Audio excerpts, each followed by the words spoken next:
नमस्कार, हम स्वागत करते हैं आपके अपने YouTube चैनल ज्ञान सागर ऑनलाइन क्लास में। आज हम लोग क्लास 10th का फर्स्ट चैप्टर फिजिक्स के अंतर्गत पढ़ते हैं प्रकाश का परावर्तन। प्रकाश का परावर्तन यह पहला चैप्टर है। एनसीईआरटी के अनुसार अलग चीज है, लेकिन ये भारतीय भौतिक से पहला चैप्टर है फिजिक्स से। तो आज प्रकाश का परावर्तन इसमें एक अनभिज्ञ चीज मिला आपको। पहला ही नाम प्रकाश क्या है। तो प्रकाश के बारे में प्रकाश ऊर्जा का वह रूप है जिसके माध्यम से हम किसी वस्तु को देख पाते हैं, यानी यह ऊर्जा का रूप है। एनर्जी फॉलो, ठीक है। यह एक विद्युत चुम्बकीय विकिरण है। यहाँ पे विद्युत चुम्बकीय तरंग भी कर सकते हैं।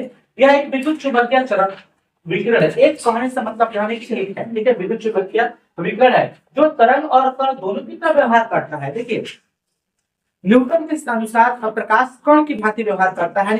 उन्होंने बताया कि कण के रूप में एक दूसरे को आगे बढ़ाते जाता है, ठीक है। जैसे उन्होंने बताया कि प्रकाश जब रोशनदान से प्रकाश की किरणें निकलती है तो उसमें छोटे छोटे कण पाए जाते हैं टिंडल प्रभाव के कारण, टिंडल इफेक्ट के कारण, ठीक है। तो यहाँ पे उन्होंने बताया कि प्रकाश एक कण का रूप है, लेकिन प्रकाश कण है। लेकिन बहुत सारे वैज्ञानिकों ने यह भी हाइजेंस का तरंग का सिद्धांत, ठीक है, मैक्सवेल का चुंबकीय विद्युत चुंबकीय तरंग, उन्होंने यह बताया, बहुत सारे वैज्ञानिकों ने बताया कि नहीं, प्रकाश तरंग की भांति व्यवहार करता है। और कौन सी तरंग? तरंग दो प्रकार का, अनुदैर्ध्य और अनुप्रस्थ। अनुप्रस्थ तरंग की भांति व्यवहार करता है, लेकिन ध्वनि अनुदैर्ध्य तरंग की भांति व्यवहार करता है। तो यहाँ से समझिए कि प्रकाश कण भी है और तरंग दोनों के सभी वैज्ञानिकों ने सिद्ध किया जो कि प्रकाश कण भी और तरंग भी। न्यूटन साहब भी अपने स्थान पे सही थे और बाकी भी जो वैज्ञानिक सिद्ध की तरंग है वो भी सही थे अपने अपने जगह से। तो दोनों के, इसलिए इसको ड्यूल नेचर का बोलते हैं, द्वैत प्रकृति का चीजें बोलते हैं। प्रकाश सीधी रेखा में गमन करता है, बात सही है। प्रकाश का वेग वायु हो चाहे निर्वात हो, बहुत कम अंतर पड़ता है। दोनों में 3×10⁸ मीटर प्रति सेकंड या 3 लाख किलोमीटर प्रति सेकंड, मतलब 1 सेकंड में 3 लाख किलोमीटर प्रकाश चलता है। सूर्य से प्रकाश जो निकलती है 1 सेकंड में 3 लाख किलोमीटर गमन करती है। अब यहाँ पे देखें कि सूर्य के प्रकाश, हमारे सूर्य का प्रकाश हम पृथ्वी तक कैसे पहुंचता है। तो सूर्य का प्रकाश पृथ्वी तक, सूर्य का प्रकाश पृथ्वी तक पहुंचने में कितना समय लगता है? कमेंट बॉक्स में कमेंट कीजिए। वैसे 8 मिनट 16 सेकंड से 8 मिनट 20 सेकंड तक आता है, ठीक है। आइए, तो अब यहाँ पे देखेंगे हम लोग 3 लाख किलोमीटर प्रति सेकंड है, 1 सेकंड में 3 लाख किलोमीटर चलता है। अब प्रकाश के गुण, इसमें बहुत सारे फैक्ट्स मिलेंगे आपको प्रकाश के गुण के बारे में। प्रकाश में सबसे पहले प्रकाश तरंग तथा कण, न्यूटन, ये देखिए, ये दोनों चीज नहीं थे न्यूटन साहब ने। कण, कण किसने कहा? न्यूटन के अनुसार ये कण है, कण का सिद्धांत होता है। प्रकाश कण तथा तरंग, इस ब्रैकेट को नहीं पढ़िए, ब्रैकेट तो इसके बारे में लिखा हुआ है, सिर्फ इस कण के बारे में। प्रकाश तरंग तथा कण दोनों की तरह व्यवहार करता है। प्रकाश में परावर्तन, अपवर्तन, विवर्तन, झूमर दोनों सब होता है। इसके अलावा आइए, अभी आप पढ़े प्रकाश क्या है और प्रकाश से संबंधित महत्वपूर्ण तथ्यों के बारे में पढ़े। आइए इससे संबंधित एमसीक्यू हम अध्ययन करते हैं। प्रकाश क्या है? ऑप्शन ए ऊर्जा का रूप, अनुप्रस्थ तरंग, विद्युत चुंबकीय तरंग। तो हम लोग देखेंगे, तो वैसे तो प्रकाश ऊर्जा का रूप भी है, अनुप्रस्थ तरंग भी है और विद्युत चुंबकीय विकिरण भी है। तो इस तरह से हम ऑप्शन नंबर सभी को टिक करेंगे हम लोग, ऑप्शन ए भी, ऑप्शन बी भी, ऑप्शन सी, यानी सभी को टिक करेंगे, ऑल को टिक करेंगे, ठीक है। नेक्स्ट देखते हैं हम लोग।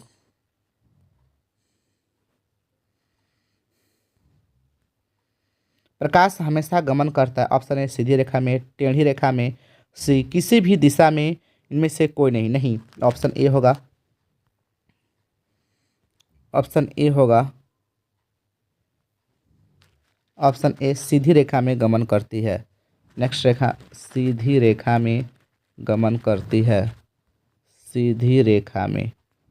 कैसे आप कह सकते हैं सीधी रेखा में गमन करती है? तो देखिए, इसके लिए हम आप एक पाइप लेंगे प्लास्टिक का, और उसमें हम लोग सीधा पाइप लेंगे और उसको देखेंगे तो बाहर की आपकी चीज़ें दिखाई देगी, लेकिन प्लास्टिक के पाइप को मोड़ देंगे तो वह दिखाई नहीं देगा। इस तरह से हम कह सकते सीधी रेखा में ही गमन करती है। नेक्स्ट देखेंगे, निर्वात में वैक्यूम, निर्वात में प्रकाश की चाल क्या होती है? ऑप्शन ए है 3×10⁸ किलोमीटर प्रति सेकेंड, 3×10⁸ मीटर प्रति सेकेंड, 3×10⁵ मीटर प्रति सेकेंड, 3×10⁷ मीटर प्रति सेकेंड। तो देखिए, निर्वात में, देखिए निर्वात में प्रकाश की चाल होती है। तो निर्वात में जो प्रकाश की चाल होती है वो 1 सेकेंड में 3 लाख किलोमीटर होता है, यानी 3 लाख किलोमीटर प्रति सेकेंड, मतलब 1 सेकेंड में 3 लाख किलोमीटर चलता है। 1 सेकेंड में 3 लाख किलोमीटर प्रति सेकेंड चलता है। अब रही बात कि मीटर प्रति सेकेंड में तो कितना होता है, तो ऑप्शन नंबर ए होगा 3 × 10⁸ मीटर प्रति सेकेंड होता है। ठीक है, नेक्स्ट देखते हैं क्वेश्चंस। प्रकाश किस प्रकार की तरंग है? ऑप्शन ए अनुदैर्ध्य, ऑप्शन बी अनुप्रस्थ, ऑप्शन सी यांत्रिक। तो ऑप्शन नंबर बी टिक करेंगे हम।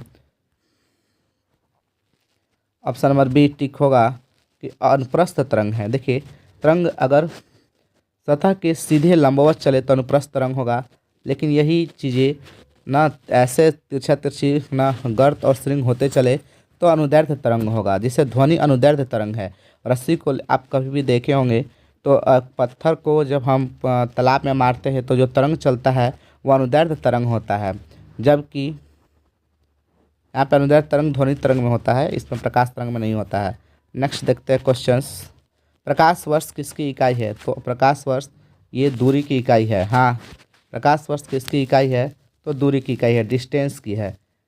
अब यहाँ पे जैसे देखेंगे सूर्य और पृथ्वी के बीच की दूरी भी निकाल सकते हैं हम लोग प्रकाश वर्ष से। आपको नेक्स्ट वीडियो में बताया एक प्रकाश वर्ष में कितना किलोमीटर होता है। नेक्स्ट क्वेश्चंस देखेंगे हम लोग। प्रकाश वर्ष क्या है? तो ऑप्शन ए बी होगा दूरी मापने की एक यूनिट है। नेक्स्ट क्वेश्चन देखेंगे हम लोग। प्रकाश का मूल कण क्या है? Electron, proton, photon, neutron. तो ऑप्शन सी टिक करेंगे हम लोग। ऑप्शन सी फोटोन है। फोटोन ना, फोटोन क्या होता है? देखिए, फोटोन को देखिए यह बंडल के रूप में ऊर्जा का पैकेट के रूप में होता है। ये फोटोन मतलब ये वैज्ञानिकों ने कहा। ठीक है, फोटोन। नेक्स्ट क्वेश्चंस देखते हैं। प्रकाश का वेग सबसे पहले किसने मापा था? ऑप्शन ए गैलीलियो, नहीं, टेलीस्कोप का खोज न्यूटन, ये तो कणिका सिद्धांत बताए थे। ठीक है, ऑप्शन सी रोमर और ऑप्शन डी आइंस्टीन। तो देखिए, ऑप्शन सी होगा रोमर। रोमर नामक वैज्ञानिक ने बताया था कि प्रकाश का वेग सबसे पहले मापा था 3 × 10⁸ मीटर प्रति सेकेंड मापे थे। ठीक, नेक्स्ट क्वेश्चन देखेंगे। प्रकाश का वेग अधिकतम किस में होता है? ऑप्शन ए कांच में, ऑप्शन बी निर्वात में, ऑप्शन सी वायु में, ऑप्शन डी पानी में। वैसे निर्वात में टिक करेंगे हम लोग। वायु में थोड़ा सा कम होता है, लेकिन मायने नहीं रखता, कोई इशू नहीं है, उतना ही माना जाता है। ठीक है, कांच में कम होता है, बताया जाएगा ये प्रकाश के अपवर्तन घटना में कांच में प्रकाश का वेग कम हो जाता है। ठीक है, निर्वात की अपेक्षा। नेक्स्ट क्वेश्चन देखेंगे हम लोग। यदि कोई वस्तु प्रकाश को परावर्तित नहीं कर पाती है तो उसका रंग कैसा होता है? ऑप्शन ए सफ़ेद, ऑप्शन बी गुलाबी, ऑप्शन सी नीला, ऑप्शन डी काला। तो हम लोग यहाँ पे ऑप्शन डी टिक करेंगे, काला होगा, ब्लैक होगा। ठीक है, ब्लैक होगा।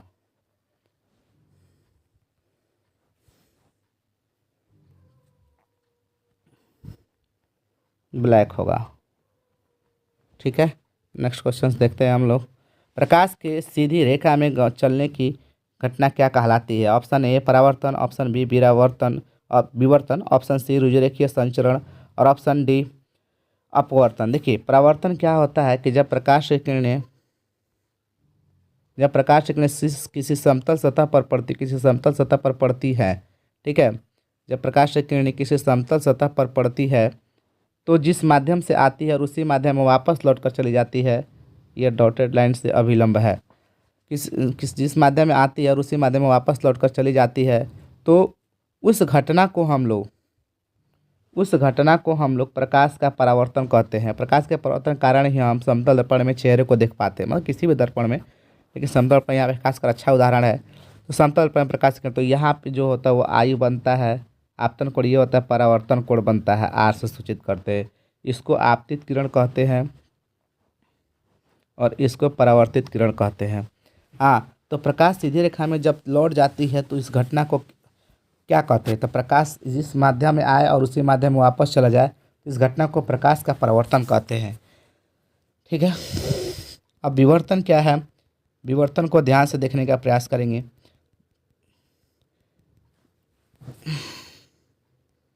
विवर्तन क्या है?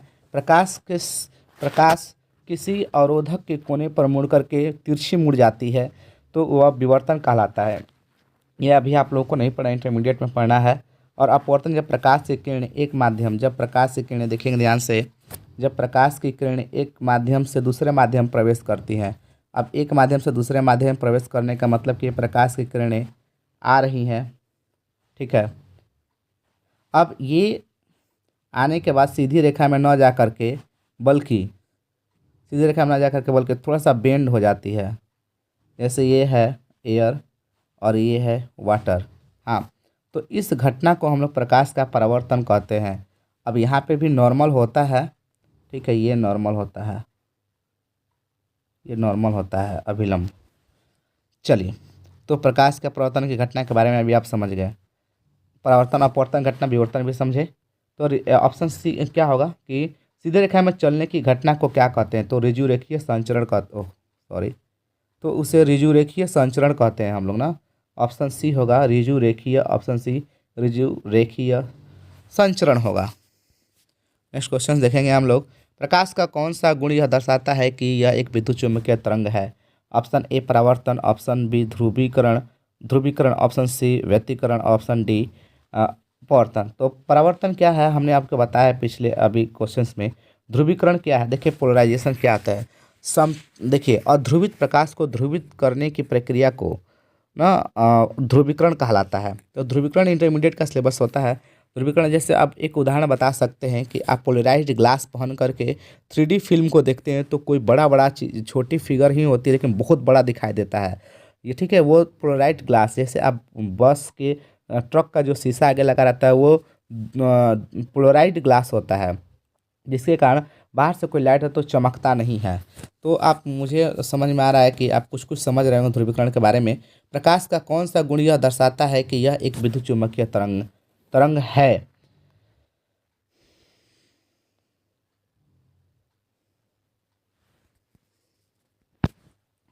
ऑप्शन बी टिक करेंगे, ऑप्शन बी टिक करेंगे ध्रुवीकरण, ठीक है, ऑप्शन बी टिक करेंगे ध्रुवीकरण।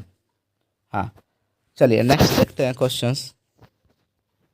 प्रकाश सबसे पहले क्रिश्चियंस हाइगेंस, देखिए हाइगेंस के स्पेलिंग HUYGENS होता है। हाइगेंस ने तरंग के रूप में प्रस्तावित किया था। हाइगेंस ने तरंग के रूप में केवल प्रस्तावित किया था उन्होंने 1678 ईस्वी में। यहाँ पे लिखा है 1678 ईस्वी में, 1678 ईस्वी में उन्होंने प्रकाश का तरंग सिद्धांत स्थापित किया था।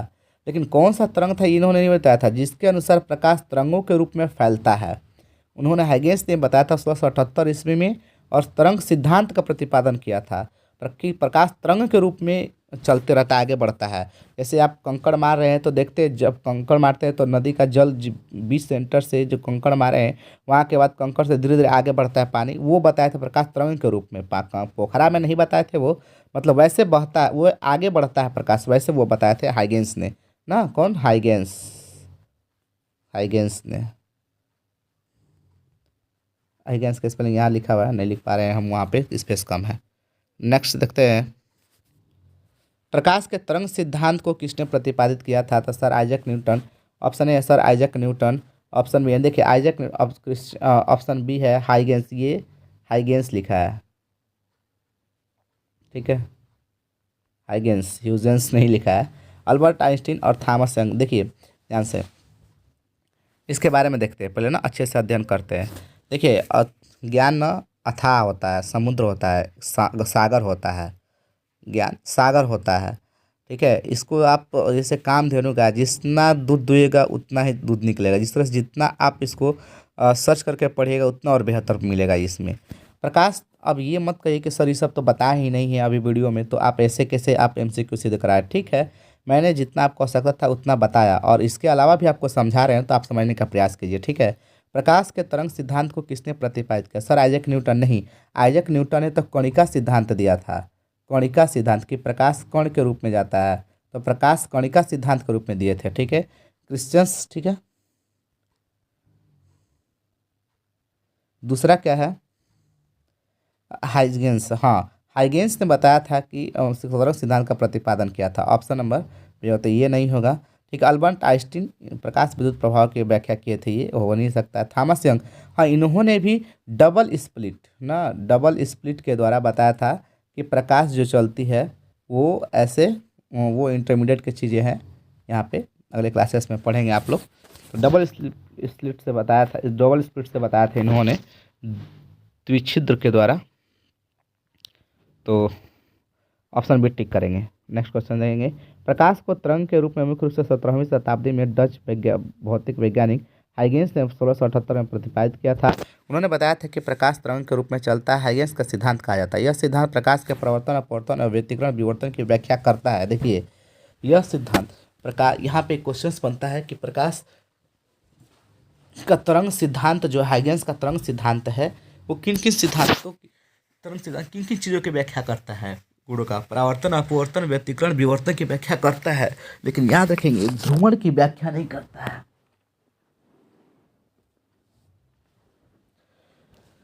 ये ध्रुवण की व्याख्या नहीं करता है, यानी हाइगेंस का तरंग सिद्धांत ध्रुवण की व्याख्या को नहीं करता है। ध्रुवण की व्याख्या को नहीं करता है कौन? हाइगेंस के तरंग सिद्धांत। ठीक है। 1801 में डबल स्लिट का प्रयोग कर किसने सिद्ध किया था प्रकाश एक तरंग के रूप में व्यवहार करता है? तो हमने बताया था थॉमस यंग होंगे। ठीक है, थॉमस यंग होंगे ना। नेक्स्ट, हाइगेंस ने तो तरंग के रूप में चलता है ये बताए थे। ठीक है, मैक्सवेल तो बताया था कि विद्युत चुम्बकीय तरंग, ये क्या है, क्या बताए थे कि इलेक्ट्रोमैग्नेटिक वेव है ना, विद्युत चुम्बकीय तरंग है। ये उन्होंने क्या बताया था, विद्युत। देखिए जितना आप लिखिएगा समझिएगा वो बेहतर होगा आपके लिए। विद्युत चुम्बकीय तरंग के रूप में बताया था। ठीक है,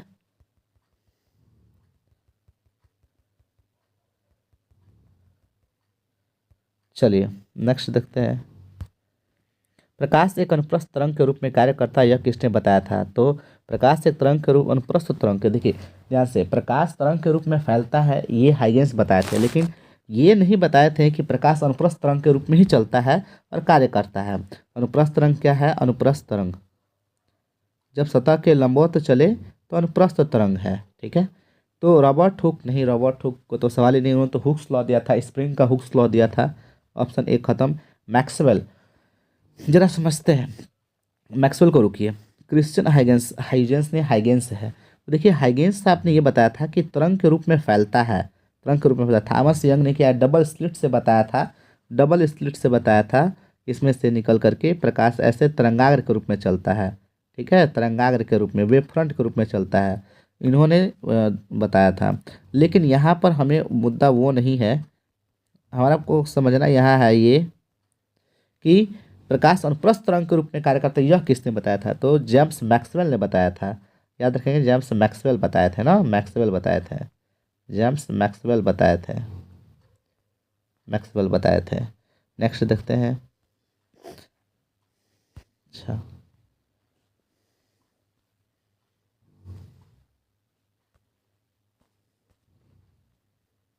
थैंक्स।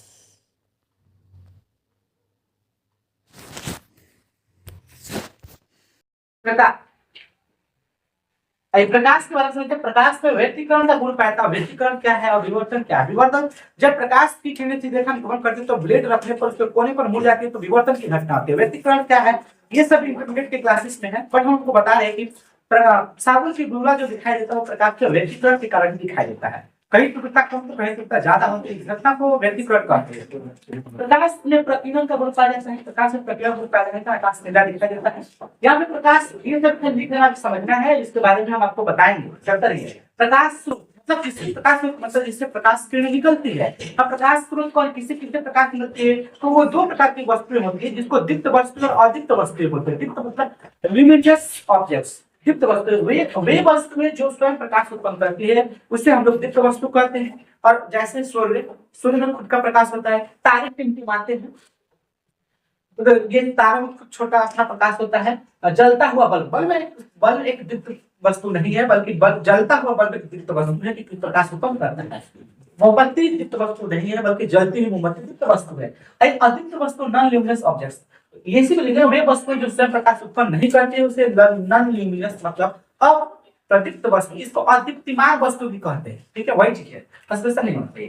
तो उससे हम लोग जैसे कौन का चंद्रमा है, चंद्रमा प्रकाश नहीं होता है, दूसरे का प्रकाश होकर के चमकता है। चंद्रमा हुआ, मेज हुआ, कुर्सी हुआ, पुस्तक हुआ, ये सभी अदीप्त वस्तु है। आइए प्रकाश क्या है? रे ऑफ लाइट, प्रकाश की किरण।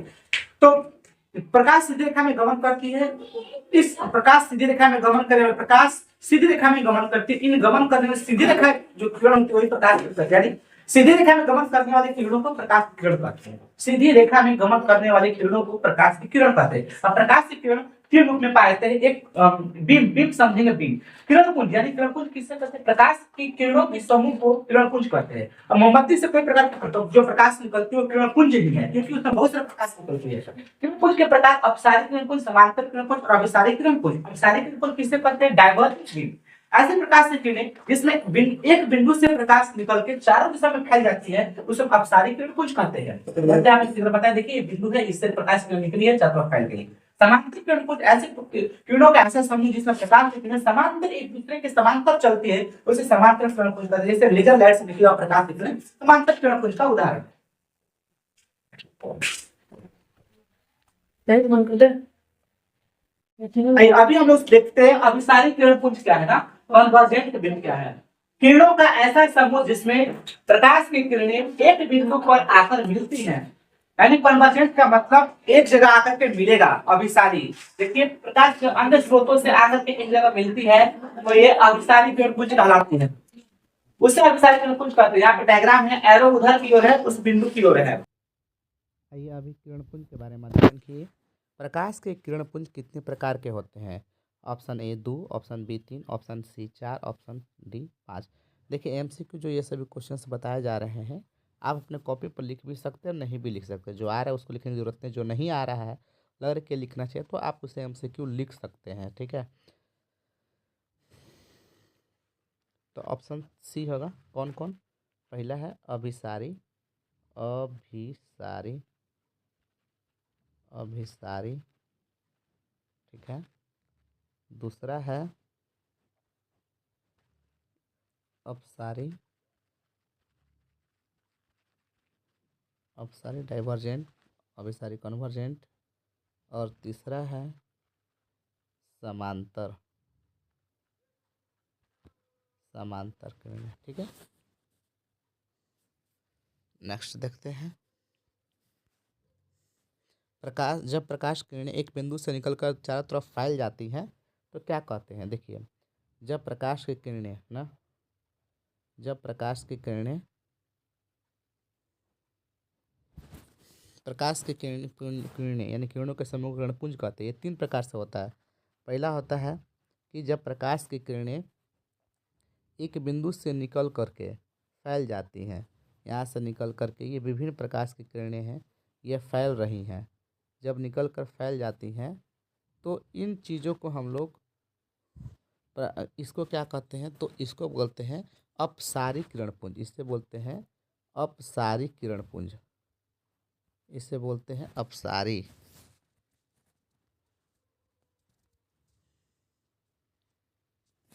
इसे बोलते हैं अपसारी। याद रखेंगे प से होता है, प के बाद फ होता है तो फैलता है। अब ये अपसारी हो गया। अब अभिसारी के बारे में समझिए। अभिसारी में क्या होता है कि प्रकाश की किरणें, प्रकाश के एक बिंदु, विभिन्न स्रोतों से प्रकाश की किरणें एक बिंदु पर आकर मिलती हैं। अब जैसे ये वाला प्रकाश की किरण इसी बिंदु पर मिलेगा, फिर ये वाला हरा कलर इसी बिंदु पर आकर मिलेगा, फिर ये भी कलर इसी पर आकर मिलेगा, फिर आगे देखेंगे तो ये भी जो है इसी पर आकर मिलेगा। जब प्रकाश किरणें भिन्न स्रोतों से प्रकाश की किरणें आकर एक बिंदु पर मिलती हैं तो उसे अभिसारी कहते हैं। अभिसारी किरणपुंज, ठीक है, उसे अभिसारी किरणपुंज कहते हैं हम लोग। अब नेक्स्ट देखेंगे इसमें समांतर किरणपुंज क्या होता है, ठीक है।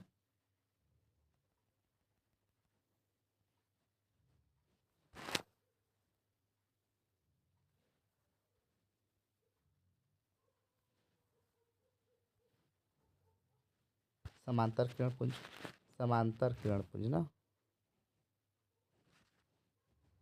तो समांतर किरणपुंज क्या होता है? प्रकाश की किरणें एक दूसरे के समांतर चलती हैं।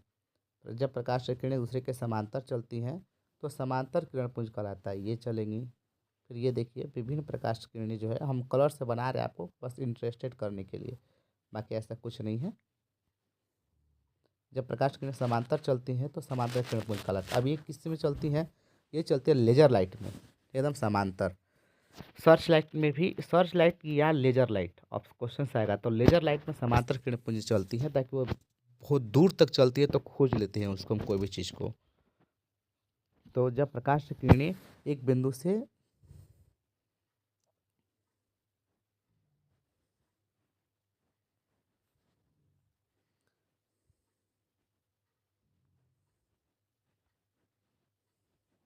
जब प्रकाश की किरणें एक बिंदु से निकलकर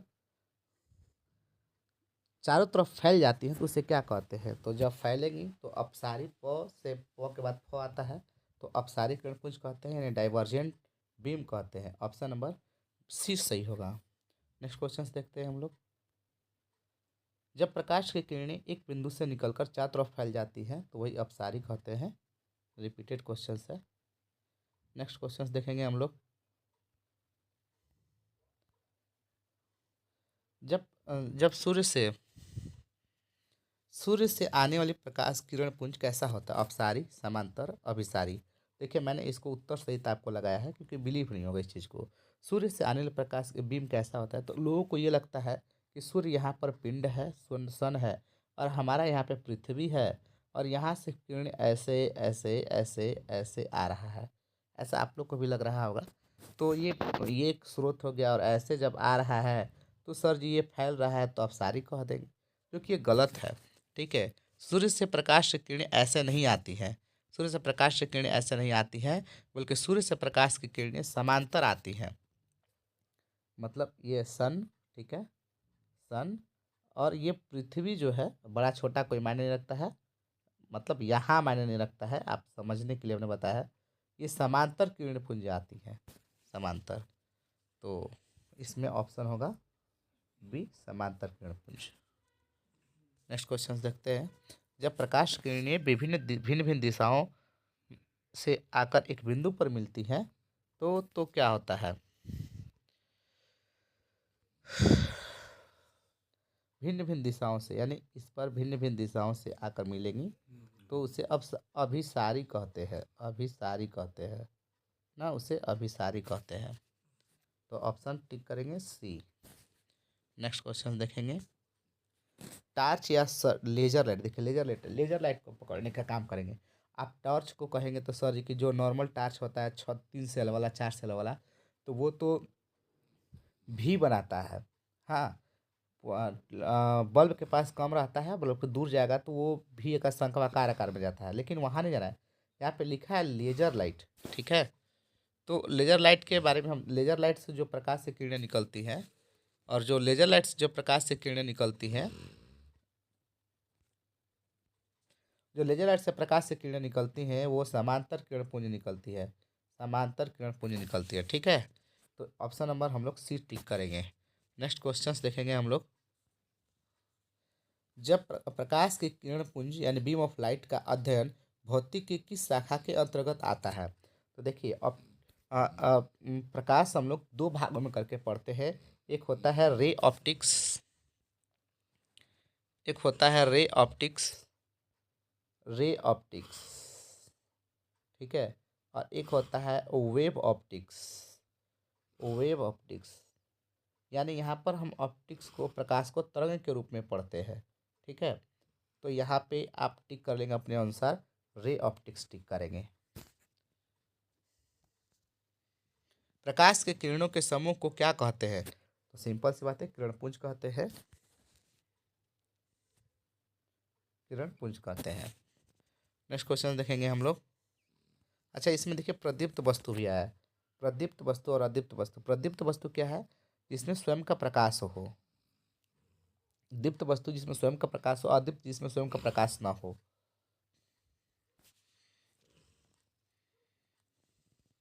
दीप्त और अदीप्त बताएंगे हम। देखिए सर्च लाइट से निकलने वाली प्रकाश से किरणें किस प्रकार की होती है? अपसारी, अभिसारी, समांतर, विसरित। तो ऑप्शन हम लोग सी टिक करेंगे। अब क्यों, ऐसा क्यों? तो देखिए ऑप्शन सी टिक करना क्या कारण है? सर्च लाइट क्या होता है कि सर्च लाइट की किरणें समांतर होती हैं। क्यों समांतर होती है सर? ताकि समांतर होगी तो दूर तक जाएंगे तो फैलेंगे नहीं, जब फैलेंगे नहीं तो हम दूर की वस्तु देख सकते हैं, सर्च कर सकते हैं। इसलिए सर्च लाइट से निकलने प्रकाश से किरणें समांतर होती है। आइए पारदर्शी वस्तु के बारे में समझते हैं। ट्रांसपेरेंट ऑब्जेक्ट क्या है? पारदर्शी पदार्थ होता है, ट्रांसपेरेंट ऑब्जेक्ट हो जाएगा, सॉरी सब्सटेंस हो जाएगा यहाँ पे। तो ऐसा वस्तु जिसमें हम वस्तु लिखे, इसलिए वस्तु लिख रहे हैं यहाँ पे, पदार्थ तो पदार्थ लिखते हैं हम लोग, वो कोई मैटर और कोई बड़ी इशू नहीं है। ऐसा वस्तु जिनसे प्रकाश की किरणें आर पार हो जाती है, मतलब पार दिखाई दे तो पारदर्शी होगा, या प्रकाश आसानी से पार कर जाती है, पारदर्शी वस्तु कहलाती है। अब जैसे ऐसी कौन सी चीज है जिसका हम आर पार आसानी से देख सकते हैं, तो वह है हवा। हवा में आप देख सकते हैं कि आर पार हम आपको देख सकते हैं, क्योंकि हम आर पार की प्रकाश की आर पार जा रही है, तभी हम आपको देख पाते हैं कि प्रकाश ऊर्जा का वह रूप है जिसके माध्यम से हम किसी वस्तु को देख पाते हैं। तो प्रकाश आर पार हो रहा है, इसलिए हम देख पाते हैं। हवा एक माध्यम है हमारे और आपके बीच में। कांच मतलब व्हाइट वाला जो कांच होता है, कलर वाले व्हाइट वाला कांच, उससे भी हम आर पार देख सकते हैं। हवा, हवा तो ही बताया उदाहरण। साफ पानी, अब साफ पानी कैसे कर सकते हैं सर कि वो उदाहरण है पारदर्शी प्रकाश। देखिए नदी, नदी के आप देखेंगे ध्यान से, जो साफ सुथरा नदी है, पानी है, उसके नीचे का बालू दिखाई देता है, बालू दिखाई देता है। तो नीचे का बालू कैसे दिखाई देता है? प्रकाश की किरणें पानी से होकर के नीचे जा रही है, तब तो प्रकाश वो दिखाई दे रही है। तो इस तरह से नीचे का बालू पत्थर ये सभी दिखाई, जैसे झरना पानी बहता है तो नीचे का कंकड़ और पत्थर दिखाई देता है, वहां की हम बात कर रहे हैं। नदी में मोटा लेयर होने का पानी का नहीं दिखाई देता है, लेकिन झरना से जो पानी निकलता है कम लेयर में, तो वहां नीचे का पत्थर को देख सकते हैं। तो नीचे का पत्थर कैसे देख सकते हैं? इसका मतलब प्रकाश किरण पार कर पाए, आसानी से देख पाते हैं हम लोग, क्योंकि प्रकाश किरण आसानी से पार कर जाती है। ठीक है, तो वहां से बस एक साफ पानी पारदर्शी वस्तु है। अपारदर्शी पदार्थ क्या है? देखिए पदार्थ, ये तो पदार्थ यहाँ पे वस्तु था तो वस्तु कह देते हैं, पदार्थ में पदार्थ कोई बड़ी इशू नहीं है, आप पदार्थ लिख सकते हैं, वस्तु भी लिख सकते हैं, लेकिन पदार्थ और वस्तु में बड़ी इशू नहीं है यहाँ पे। अब ओपेक, ओपेक सब्सटेंस, ठीक है। ओपेक क्या होता है? अपारदर्शी, वह पदार्थ जिसमें प्रकाश की किरणें पार नहीं कर पाती है। और मतलब नहीं, पार मतलब पार नहीं कर पा रहा है, उसे अपारदर्शी पदार्थ कहलाती है। अपारदर्शी पदार्थ कहते हैं। एग्जाम्पल में है किताब, किताब को ऐसे ढक लीजिए नहीं दिखाई देगा, दीवार के उस पार देखिए नहीं दिखाई देगा, ठीक है। अलकतरा जिससे बोर्ड बनता है, ब्लैक कलर का होता है। पेन, पेन से भी नहीं दिखाई देगा। धातु की प्लेट, अब इस घर में जो स्टील का प्लेट है आर पार नहीं दिखाई देगा। तो ये सब अपारदर्शी वस्तु का उदाहरण है। आइए पारभाषिक पदार्थ का उदाहरण क्या है? ट्रांसकुलेंट ऑब्जेक्ट, ट्रांसकुलेंट सब्सटेंस, TRANSCULENT, ट्रांसकुलेंट वे पदार्थ जिनसे होकर प्रकाश की किरणें अंशतः पार कर पाते। मैं जो बोलूं उसको वीडियो को रोक करके लिख लीजिएगा। वे पदार्थ जिनसे होकर प्रकाश की किरणें अंशतः पार कर पाते, मतलब थोड़ा थोड़ा पार कर पाती है। अंशतः वे पदार्थ जिनसे होकर प्रकाश की किरणें अंशतः पार कर पाती है, उसे पारभाषिक पदार्थ कहते हैं। जैसे आप देखिए कि त्वचा, लाइट जलाएंगे तो यहाँ पे लाल कलर का हाथ दिखाई देगा रात में, तो इसका मतलब कि प्रकाश की किरणें इसके अंदर जा रहा है, त्वचा के अंदर, तभी तो दिखाई दे रहा है। कुछ ही जाए तो कुछ ही जाने को तो पारभाषिक पदार्थ कहते हैं। तो त्वचा, आंख की पलक, आंख की पलक देखिए, इसमें रेड कलर आपको ब्लड दिखाई दे रहा होगा, ध्यान से देखिएगा। तो आंख की पलक, आंख की पलक है, प्लस त्वचा है, त्वचा हाथ की त्वचा है, और भी बहुत सारे पर्दा है। आप पर्दा कान पार देख सकते हो, जो लोकल पर्दा होता है, ठीक है। अब दूध है, दूध, आप दूध में कैसे देख सकते हो? हाँ देख सकते हो, हम बताए दूध को कैसे देख सकते हैं, कैसे पारभाषिक पदार्थ है। आप टिंडल इफेक्ट पढ़ेंगे 9th क्लास में। गिलास में दूध लीजिए और अंधेरा कर दे सारी जगह, और बंद कमरे में, और गिलास में दूध लीजिए और एक लाइट लीजिए, लाइट से इसको देखिए, उसके दूध, उसके कण दिखाई देंगे, दूध में तैरते हुए कण दिखाई देंगे। दूध एक पारभाषिक पदार्थ है, क्योंकि अंशतः रहता है। अब है आपको धुआं, घना धुआं, घना धुआं के आर पार दिखाई देता है, थोड़ा थोड़ा दिखाई देता है। कुहासा, लाख कुहासा, कितने कुहासा है, बहुत दूर नहीं दिखाई देगा, लेकिन करीब, जितने करीब उसके जाते रहेंगे आपको कुहासा के आर पार दिखाई देगा। तो मतलब कुछ प्रकाश की किरणें पार कर पाती है तो पारभाषिक पदार्थ करती है। जैसे उदाहरण बता दिया, तैलीय का तेल लगा हुआ कागज, आंखों की पलक, पर्दा, दूध, घना धुआं, कुहासा। आइए अब नेक्स्ट में पढ़ते हैं प्रकाश का परावर्तन।